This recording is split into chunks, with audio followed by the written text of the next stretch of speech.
Call this meeting of the Personnel and Animal Welfare Committee to order.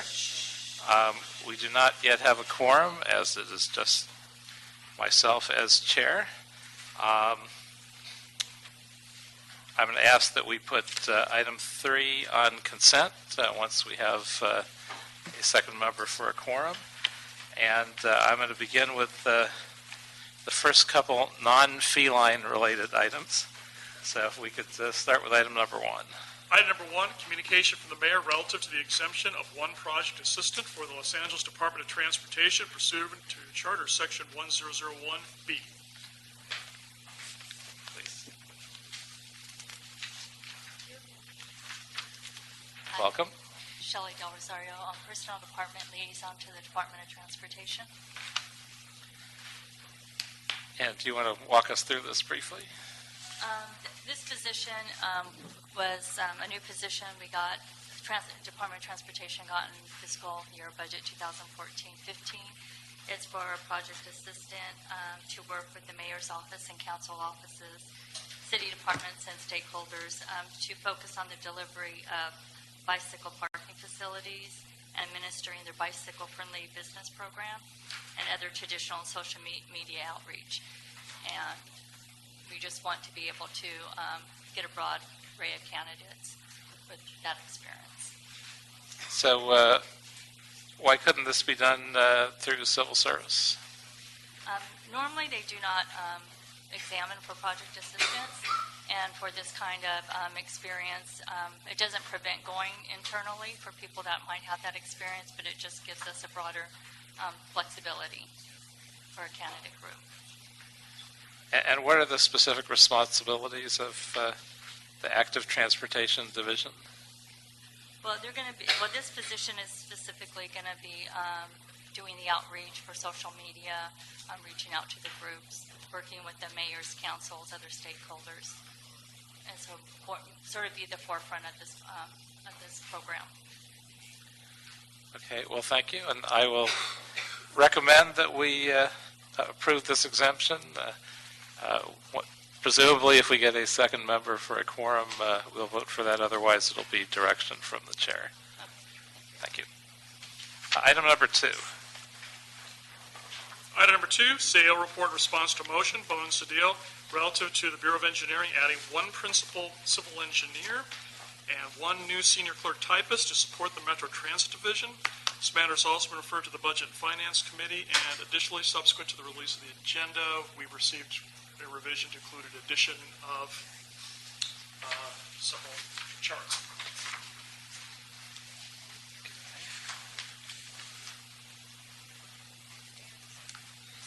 Hi, Elise Matson, CAO's office.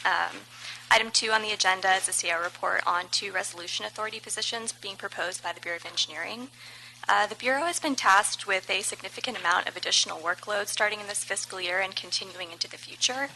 The Street Improvement and Stormwater Division is beginning to work on the recently approved Sidewalk Improvement Program, as well as beginning expedited review of projects to the recently awarded Active Transportation Program. It's a grant that we recently received as a city. In addition to these new work programs, the division is experiencing increased workload on several metro projects that are moving into the construction phase. In light of the recent increase in workload in these long-term and ongoing projects within the division, the Bureau worked with Metro to propose 2 additional positions that will be dedicated to supporting Metro projects. The division will be divided into 2 separate divisions, with one focusing exclusively on the timely delivery of Metro projects. The new position authorities include 1 principal civil engineer to act as the division manager for the Metro division and 1 senior clerk typist to provide clerical support. Metro is supportive of fully funding both of the positions for indirect and direct costs. The positions will be front-funded by existing Proposition C funding within the Bureau's current year budget and will be fully reimbursed on a yearly basis by Metro in the current year and future years.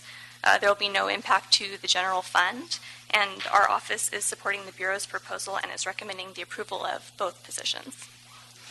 What's Prop C funding usually used for, and is this typical? Yeah, this is pretty typical. In BOE's current budget, they have 15 resolution authorities that are front-funded by Proposition C, which is an anti-gridlock program. So we usually work on transportation projects with Prop C funding. Is Metro's commitment just a yearly one, or is it ongoing? Metro is fully committed to funding the positions through the years.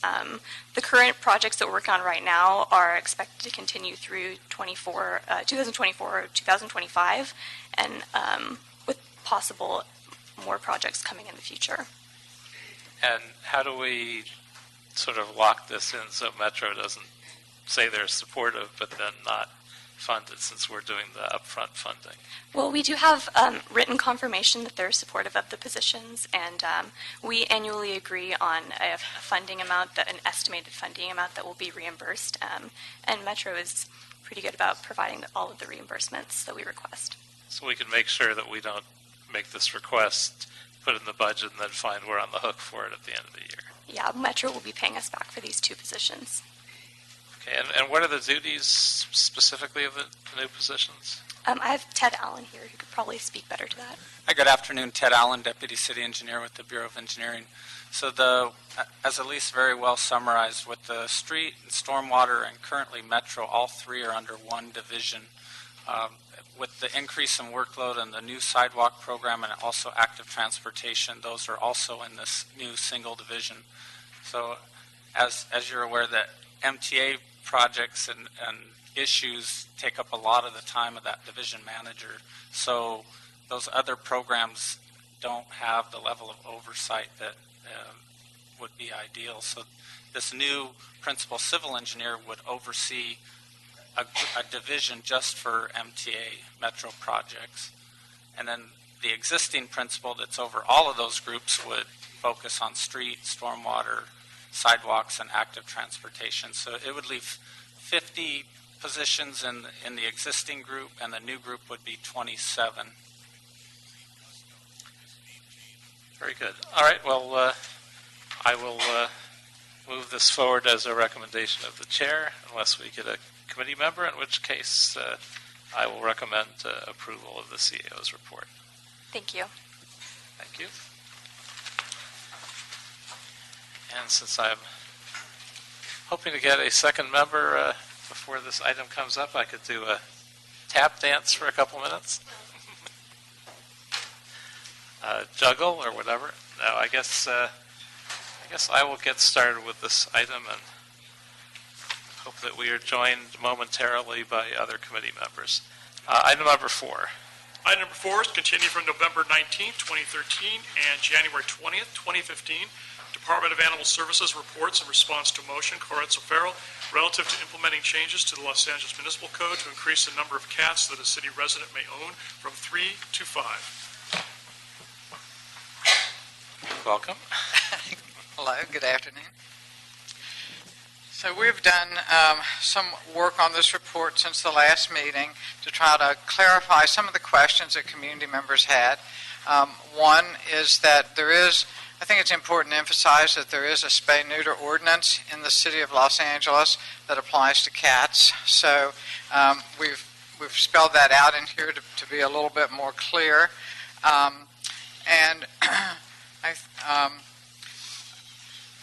We basically feel that this is one way for us to respond to the fact that dogs in our shelters are getting out at about an 80% life save rate, while cats are only getting out at about a 54 to 55% life save rate.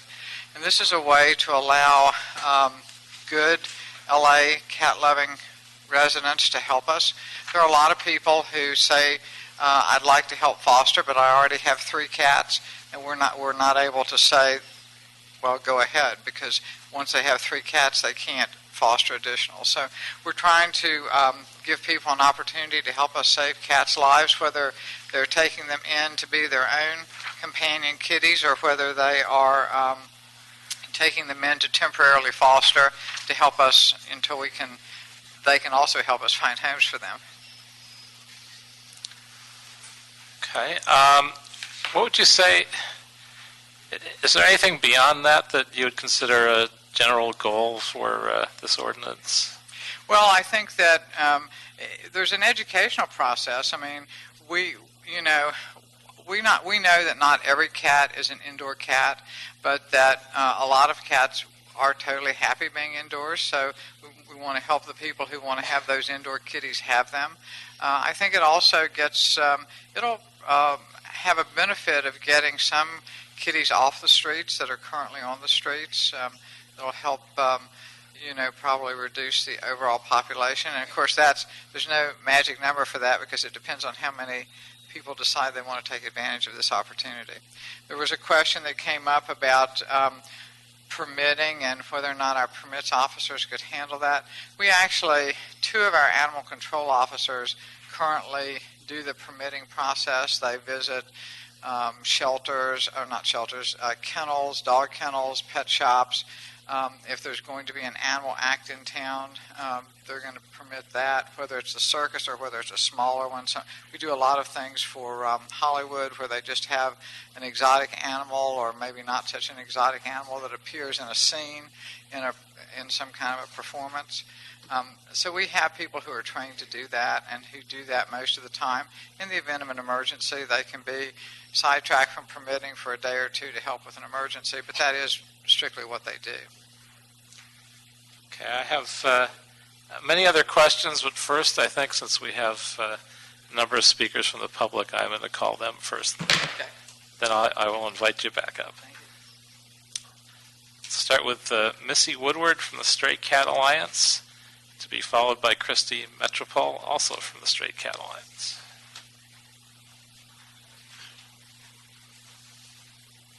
Hi, thank you very much. I'd just like to say that I concur with General Manager Barnett in all areas. When I speak to individuals that, let's say, have been involved with my neighborhood council in the San Fernando Valley, individuals that are not even at all involved with the animal movement, they're shocked when they hear about how much money goes into the housing and killing of animals at animal shelters. They just can't believe that their tax dollars are going towards something like that. So I just speak to the general public because we know what the choir will say. We want animals to be able to be in homes. We want to be able to allow people that are able to foster more animals so the burden is not on the shelter. And that some people just like to have many animals. They don't have other family members, and they're great animal parents. So to allow people to have 5 cats in their homes, why not? They're taking care of cats out on the streets. Yes, they would like to bring them in as well. They would rather have that and not feel threatened that someone will tell them they can't do that. So I think it's a wonderful way to allow animals to have the right to be in homes, and for people that are able to take care of animals to do that and to have more cat love. So that's it. Thanks. Thank you. Hi, I'm Christy Metropole with Stray Cat Alliance and Deja Vu, and I have a feeling we'll be doing this again. Just in complete support of this ordinance, 3 is an arbitrary number. You can live in a 1-bedroom apartment and have 3 cats, and you can have a mansion and have 3 cats in the city of Los Angeles. And it's really conditions, not space. And so Stray Cat Alliance is completely behind this. It will save more lives. It will not do anything hoarders will hoard, and we want to concentrate on conditions, and this is a good thing, and sadly we'll all have to be back, I guess, if they don't show up, but it can only help the city. Thank you. Thank you. Avery Shane? No guarantee that I'm pronouncing that right, but okay. Kind of hard to read. I know. Followed by Mark Peralta. Avery Shevin with Stray Cat Alliance, and I also wanted to speak on some of what Christy was saying about the hoarder potential. And, as Christy said, hoarders will hoard, and hoarding is not about how many animals, it's about the quality of their care and the ability of a person to care for them. And, working with Stray Cat Alliance, I've seen somebody with 3 cats that were in horrific condition. They couldn't care for the 3 cats, and then I've seen a lot more cats in excellent condition. And constantly trying to pull cats from the shelter and trying to find hot foster homes for them. We come across so many people that say, I already have 3 cats. If I could have 1 more, or if I could have 2 more, I would foster. And it really will help save so many lives, and it will get friendly cats off the streets and into homes, and it just makes sense. There's so many other areas where you can have more than 3 cats, and it just makes sense for so many reasons. Thanks. Thank you.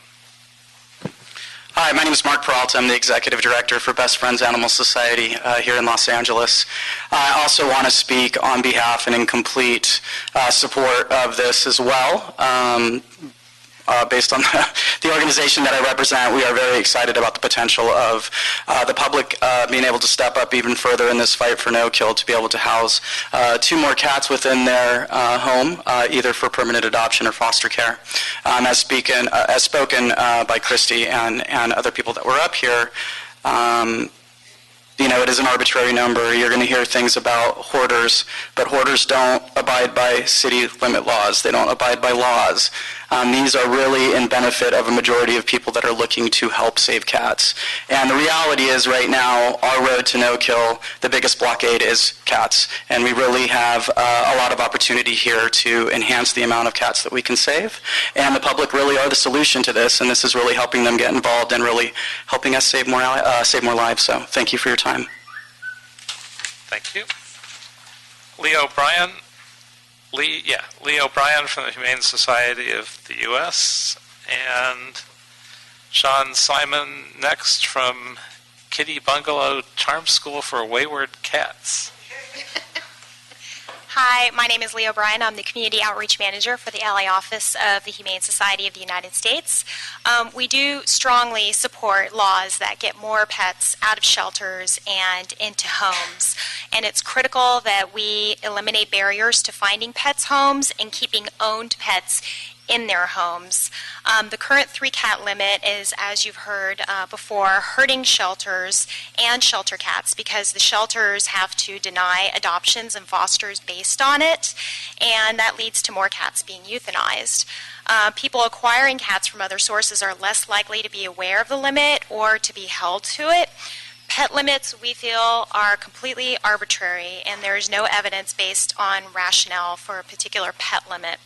Many people are able to humanely and lovingly care for a large number of pets while others hit their capacity at fewer individual animals. We have cruelty and neglect laws in place to address situations where animals are being mistreated, and those laws focus on conditions rather than numbers. A 3-cat limit is not doing anything to protect cats that a 5-cat limit would not also do, and we strongly support the move to an increased number of allowed pets, which we believe will save lives. Thank you. Thank you. Hi, my name is Sean Simons, and I'm the founder of Kitty Bungalow Charm School for Wayward Cats. Our organization spayed and neutered over 1,100 and adopted out nearly 400 cats in 2014. We have over 125 weekly volunteers working on behalf of creating a more humane Los Angeles. I went to our volunteers only to discover I had a number of criminals working among us. And by criminals, of course, I mean people who owned more than 3 cats. And of course, they aren't criminals. They are engaged, compassionate community members, giving of their time to their city and communities. Most weren't even aware that there is such a limitation. With 7,964 cats killed last year in our shelters, isn't it time that we take action to reduce that sad fact? The city already has a mandatory spay-neuter ordinance on all owned animals, and hoarding is not a synonym for loving cats. It is a psychological disease. The ordinance does not supersede private landowner regulations. This ordinance is fashioned after ones from Santa Monica and San Diego. Are we afraid if we implement this ordinance, we might end up like them? We should only be so lucky. Thank you. Thank you. Phyllis Doherty, to be followed by Karen Peterson. Phyllis Doherty. Well, I'm waiting to hear where the responsibility aspect comes in.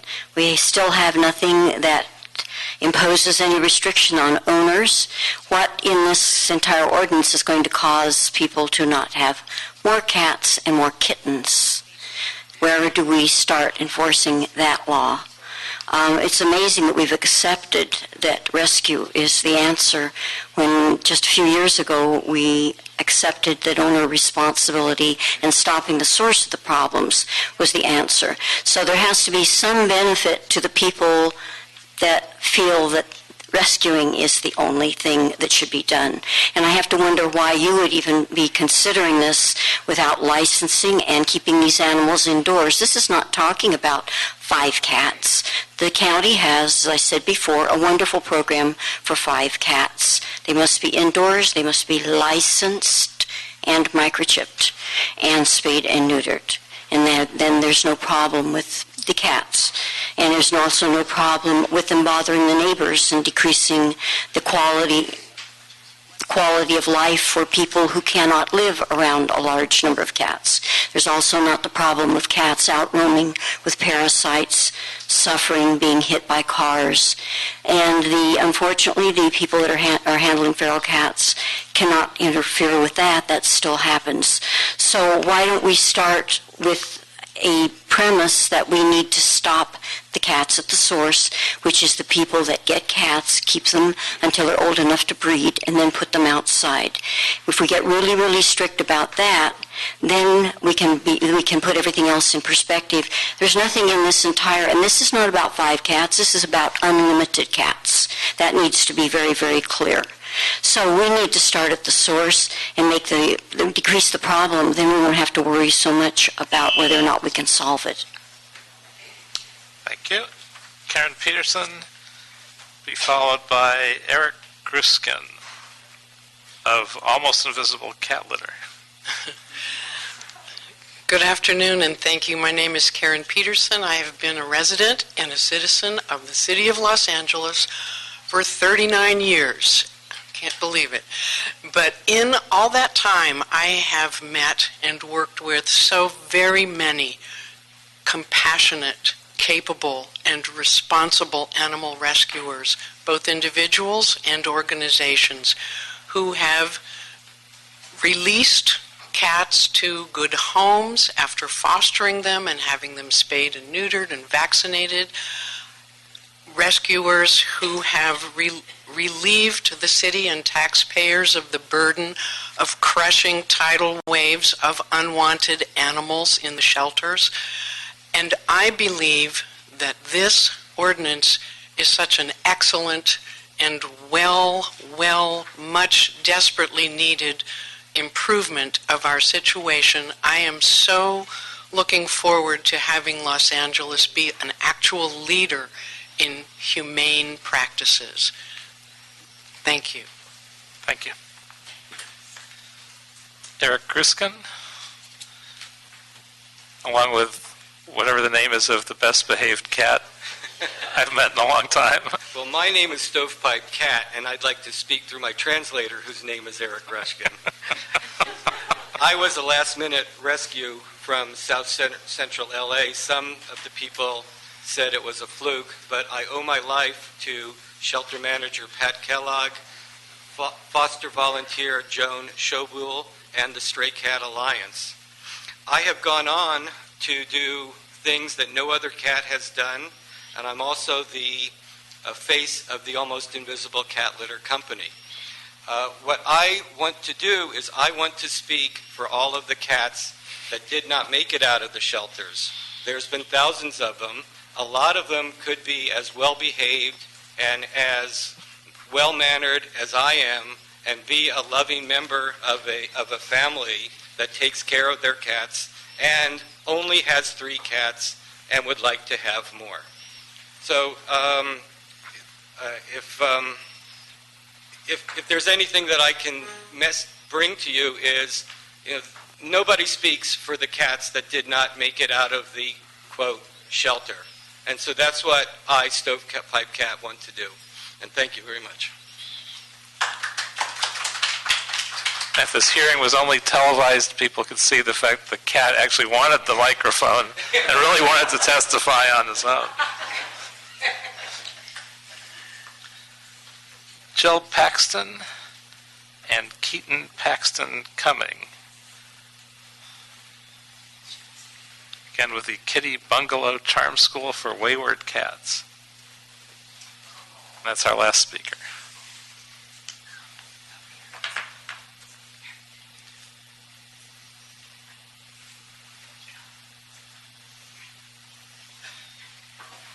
Hi, I'm Jill, and this is my daughter Keaton, and we do volunteer on a weekly basis for the Kitty Bungalow School of Charm for Wayward Cats. And I was actually really surprised to hear that there was a law limiting households to 3 cats. When I met my husband, we each had 2 cats, and we moved in together, and we had a 4-cat household, and one of them passed away, but we did get another one. I had no idea that we were breaking the law of any sort, and I just want to ask my daughter a question. Keaton, do you know that you can only have, you can only have 3 cats? How many cats do we have? How many?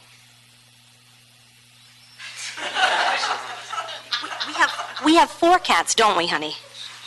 Yeah. I wanted to ask you, sweetheart, which cat would you get rid of? No cat. Say that again?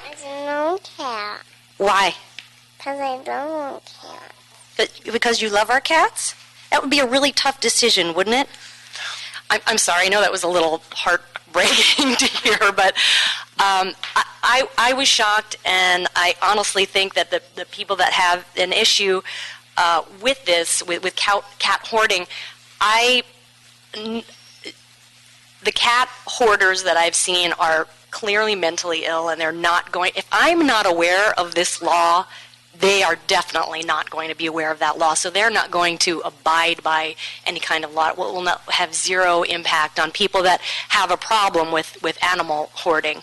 I have plenty of friends who have more than 3 cats and who are also unaware of this law. Anyway, thank you very much for your time. Thank you. And there's an officer of ours. You can turn yourself over to him and turn yourself in after this meeting. All right, thank you. Actually, we won't tell anybody.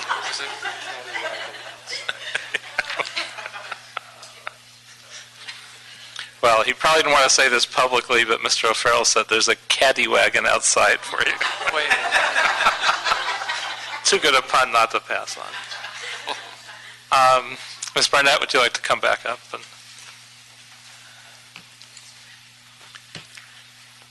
So currently it's not legal under normal circumstances for a household to have more than 3 cats. That's correct. So if they want to have more than 3 cats, what do they do currently?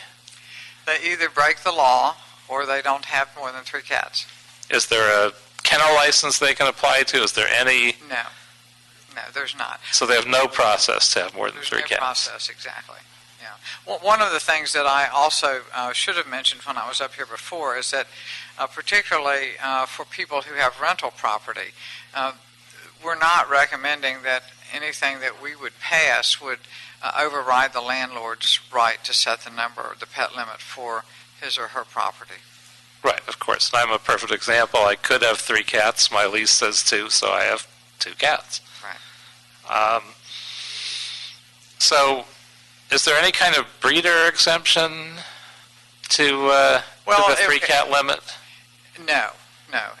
Even if they're kittens under 4 months old are kittens, so I suppose technically if you were a breeder and that you could have kittens up to 4 months of age, but it's not something we really deal with because those are usually kept indoors and we're not even aware of them.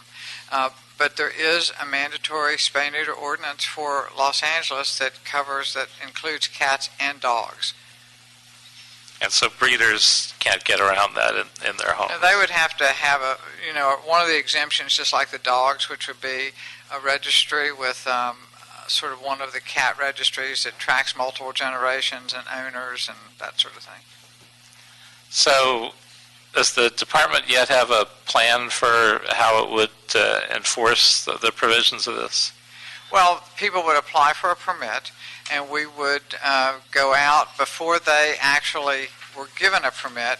We would go out and look at their facilities, and then we would have guidelines set up based on the size of their property, not their yard size, but the size of the room or the area in the home where they thought the cats would be, or whether the cats would have the free roam of the home. And so there would be standards based on space, and these would be based on best practices that we would concur with some group like the HSUS or ASPCA who looks at national standards for best practices. So we'd look at the home if someone had more than 5 cats. If they added a fourth or fifth cat, we wouldn't be visiting them in the home. That would be correct. Right. And how would we handle violations? Well, the way it is now with almost anything, violations are complaint-driven. So, for the most part, if someone had a lot of cats in their house and say they had a permit for 6 to 10 and someone felt that they had 20, the way these permits work is once you have a permit, it means that you will open your door for an inspection from one of our permit officers anytime we want to go in. That's the way it works for dog kennels or pet stores. So if someone said, I think they've got 20 cats instead of 10, then we would send one of our permits officers out to take a look. And would the new ACE program cover this? So would they get a warning or a $100 ticket, or how would that play out? The way a lot of the ACE citations are going to work for animal-related things is we'll give them the citation, and it will say your fine is X amount unless you correct the situation within a certain amount of time. For example, in spay-neuter, you're cited for having an intact, unaltered animal, and if you have the animal fixed before 15 days are up, or I'm kind of making that one up, the number of days, but before a certain amount of time, then you would be then exempted from the fine. Okay. That's one of the things that's going to be a little bit different about the Animal Services ACE citation program. And do we have anyone from the city attorney's office here, by any chance, to answer legal cat-related questions? Well, maybe I'll ask this to Ms. Barnett and see if she has an answer. Given the fact that a CEQA analysis might have to be completed before this ordinance is drafted, does the instruction have to ask the council to request that any appropriate CEQA analysis be performed? Is it clear enough that we request that, or does language have to be more explicit? Well, we put in here that we would consult the city attorney's office to see if a CEQA would be necessary. Personally, I'm not a lawyer nor a CEQA expert, but I can't imagine what impact indoor cats would have on the environment. If you wanted a city attorney opinion on the issue, Ms. Barnett or I can contact the city attorney who is assigned to the Animal Services Department and speak with them. Yeah, we put in the report that we would consult with the city attorney's office to see what level, if any, CEQA would be required. Okay. And a lot of people have addressed a question of how we know which of the cats are indoor and outdoor cats, since we require that new cats be indoor, but we don't require that the original 3 cats be indoor. So I'm wondering if there's a reason why we couldn't look at making all the cats be indoor, or all the cats be licensed and possibly microchipped, or look at Santa Monica's roaming policy, if we looked at any of those issues. I think that we've considered licensing off and on for years. In the cities that I've talked about and the communities that do cat licensing, they report about a 5% compliance. So I would not recommend that at this time. I think we'd be better off to get our dog licensing house in order first before we even think about that. A lot of laws are written for the 80% of the good people who abide by the laws. And I think that's probably what we're looking at here. We have people, I have had people over the last 4.5 years that I've been here ask me several times, you know, I've got 3 cats and I want to foster for you. What's your answer? And I have to say, I have to advise you that you can only have 3 cats. So I do think people think about that. There might be, you know, a handful of people in the city who say, you know, well, you won't really know how many cats I have because I keep them indoors and I keep them really clean. But I think those very same people who are not hoarders, who are legitimate rescues, would probably support this ordinance and would probably say, you know, it's worth it to me to support cats and to get a permit to have more than 3 cats or more than 5 cats indoors.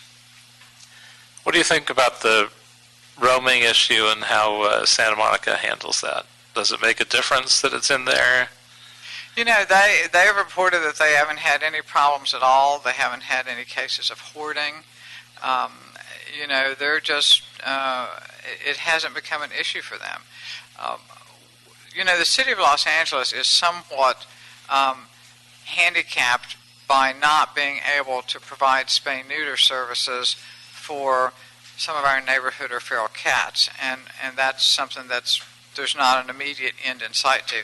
This is a way to help with those cats that might be found as little kittens who could be safely taken inside. They could be nurtured, they could be raised as tame companion cats, spayed and neutered, and kept off the streets. Now, some of the people opposed to that kind of program say that unless you remove an entire cat colony or a good portion of it, that it doesn't actually statistically make a difference. Have we looked at studies to know whether that's the case or not? Well, we're not considering neighborhood feral cats for this. We're considering tame domestic cats for this. Right, I was just asking the question because I know we have that other issue as well. There's opinions on all sides of the road on that. I would favor the opinion that says if you spay them and neuter them, they cannot reproduce. And why do we include fostering cats as part of this ordinance? Because I know it wasn't part of the original request. One of the things that we have as one of our big challenges are the number of neonatal baby bottle-fed kittens that come into the shelters each year. That's the largest percentage of the cats who don't go out alive. Because we can't sustain them. We have a very limited staff that's in the shelter at night, so there's no way that they can take care of all of the other 200 or 300 animals in the shelter, plus bottle feed babies every 2 hours. Our partner Best Friends had a neonatal nursery last year, and they saved a lot of kittens, but they also couldn't take them all. So if we could allow people to help us by taking these babies into their homes, people who don't mind getting up every 2 hours, and you know, after 3 or 4 weeks they can sleep through the night, and after when they're 8 weeks old they can bring them in and we'll spay and neuter them, and then we can get them wonderful homes because they will have been socialized in someone's home. Now, would those necessarily even have to be counted against the total if they're under 4 months old? Well, not technically, no. Because it would be either the mom would be counted if you had the mom with the kittens. Often these litters come in and they're just by themselves. I think the law of averages, or how many kittens you can feed every 2 hours, would limit you somewhat on that. Okay. Mr. O'Farrell, any additional stuff? We've been having an ongoing discussion with various folks on this issue, and a couple pieces I'd say are still up in the air, so I'm going to recommend that we, as painful as it is to me, we continue this one more time, and we come back with this, let's say 60 days from today, roughly. Thank you. And also we had 3 previous items on the personnel side, none of which were overly controversial, so if you would like to join me in making those items that are supported. Without objection, we will move forward on item number 2, number 1, 2, and 3. No objection. And not seeing any other speaker slips, we are adjourned.